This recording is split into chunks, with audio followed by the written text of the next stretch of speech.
Hello दोस्तों, आप सभी का मेरे चैनल में स्वागत है। आज फिर एक नई कहानी की शुरुआत करते हैं। रिश्तों की पवित्रता को बनाए रखना कोई आसान काम नहीं, बल्कि एक बहुत मुश्किल चुनौती है। मेरा नाम राकेश है। दोस्तों, मैं आप सभी को ऐसी कहानी सुनाने जा रहा हूँ जिसको सुनने के बाद आप सभी के होश उड़ जाएंगे। एक 47 वर्षीय शख्स ने अपनी बहू के साथ बिताए अतरंग पलों का जिक्र किया है। शख्स ने बताया कि उसकी पत्नी 45 साल की है और उनके बेटे की उम्र 26 साल है।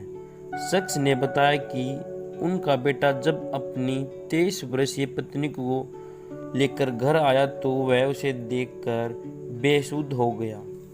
शख्स की बहू बड़ा ही खूबसूरत थी। मेरे बेटे की शादी पिछले साल हुई थी। वह एक शानदार दिन था। मेरी पत्नी ने बहू को अपने साथ ही सुपरमार्केट में जॉब दिला दी, जहां वह काम करती थी।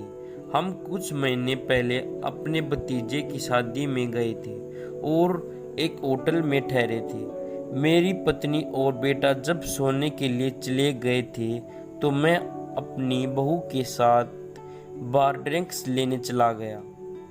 हम सिगरेट पीने के लिए बाहर निकले। मेरी गाड़ी बहुत ज़्यादा ठंडी हो रखी थी। मैं नहीं जानता कि ये सब कैसे हुआ। मैं झुककर उसके गाल पर किस कर दिया।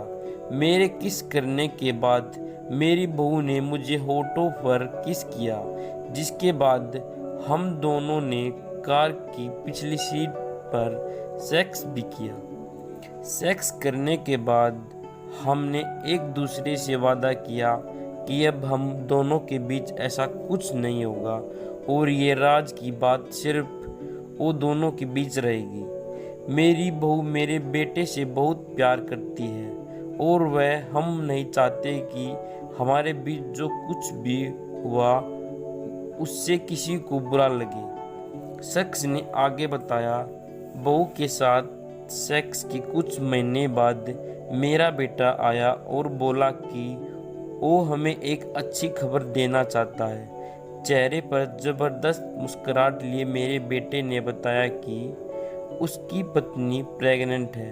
मैंने उसे बधाई दी, लेकिन मेरे मन में एक चिंता होने लगी थी।